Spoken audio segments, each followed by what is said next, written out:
രൂപ മിച്ചം വരുന്ന ബഡ്ജറ്റ് അവതരിപ്പിച്ച് തിരുവല്ലാമല പഞ്ചായത്ത്. ഗ്രാമപഞ്ചായത്ത് വൈസ് പ്രസിഡന്റ് ഷീല പണിക്കറാണ് ബഡ്ജറ്റ് അവതരിപ്പിച്ചത്.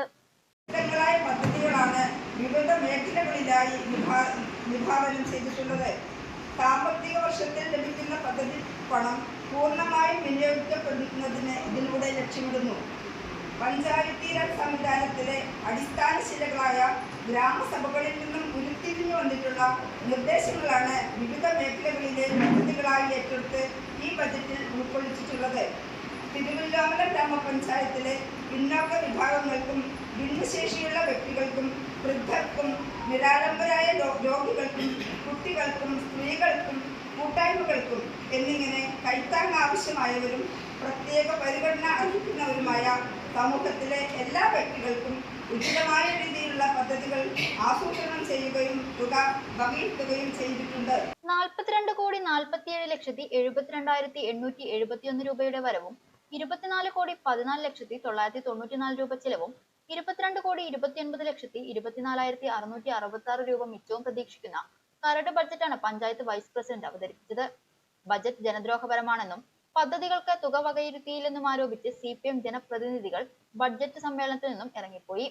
ജില്ലാ panchayat standing committee chairman KR Sathyan, Pazhanjur block president അംഗങ്ങളായ രാധാകൃഷ്ണൻ, സ്മിത സുകുമാരൻ, ഗ്രാമപഞ്ചായത്ത് സ്ഥിരസമിതി അധ്യക്ഷന്മാരായ ബേബി രജിത, പത്മിനി, ഉഷ അകമ്പാടത്ത്, ഗ്രാമപഞ്ചായത്ത് അംഗങ്ങളായ രശ്മി രഞ്ജിത്ത്, ജാഫർ പരുത്തിപ്ര, സൗമ്യ സുരേഷ്, മോനിഷ സുജിത്, ഷമീർ അലി, സജിത സുരേഷ്, ശരണ്യ, രജിത ആർമുഖൻ എന്നിവർ പങ്കെടുത്ത് സംസാരിച്ചു.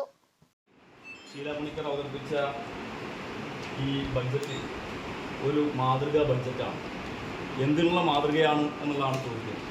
ഒരു ബഡ്ജറ്റ് എങ്ങനെയാവരുത് എന്നതിൻ്റെ ഏറ്റവും ഉത്തമമായ മാതൃകയാണ് ഇന്ന് വൈസ് പ്രസിഡന്റ് ഈ ബഡ്ജറ്റിലൂടെ ഇവിടെ അവതരിപ്പിച്ചിട്ടുണ്ട്. നമുക്ക് ഒരു ബഡ്ജറ്റ് എന്ന് പറയുന്നത് കേവലം കുറേ അക്കങ്ങളെ ഉൾക്കൊള്ളിച്ചുകൊണ്ടുള്ള ഒരു കടലാസ് കെട്ടല്ല.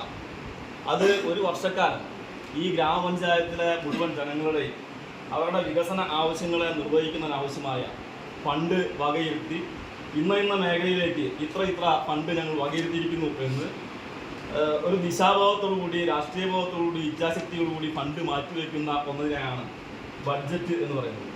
പക്ഷേ ഇന്നിവിടെ അവതരിപ്പിച്ച ഈ ബഡ്ജറ്റിന് ഒരു ദിശയുമില്ല, ദിശാബോധവുമില്ല, മാത്രമല്ല ഒരു ദിശ തെറ്റിയ ബഡ്ജറ്റാണ് ഇവിടെ അവതരിപ്പിച്ചിട്ടുള്ളത്. 2026-27 വർഷത്തെ ബഡ്ജറ്റ് എന്ന് പറയുമ്പോൾ 26-27 വർഷത്തിൽ ഏതൊക്കെ മേഖലയിലേക്ക് ഫണ്ട് മാറ്റി വെച്ചു എന്ന് ഈ നാട്ടിലെ ജനങ്ങളോട് പറയേണ്ടുന്ന ഒന്നാണ്. ഇതിൽ നിങ്ങൾക്ക് ഈ ബഡ്ജറ്റ് നോക്കിയാൽ തന്നെ അറിയാം, 26-27 വർഷത്തേക്ക് അലോക്കേറ്റ് ചെയ്തിരിക്കുന്ന സംഖ്യകളെല്ലാം 0 എന്നാണ് രേഖപ്പെടുത്തിയിരിക്കുന്നത്. അതിനർത്ഥം അടുത്ത ഒരു വർഷക്കാലം തിരുവില്ലാമല ഗ്രാമപഞ്ചായത്തിന്റെ പദ്ധതികൾക്കായി ഈ പഞ്ചായത്ത് ഭരണസമിതി നീക്കി വെച്ചിരിക്കുന്ന തുക 0 തുക എന്നാണോ?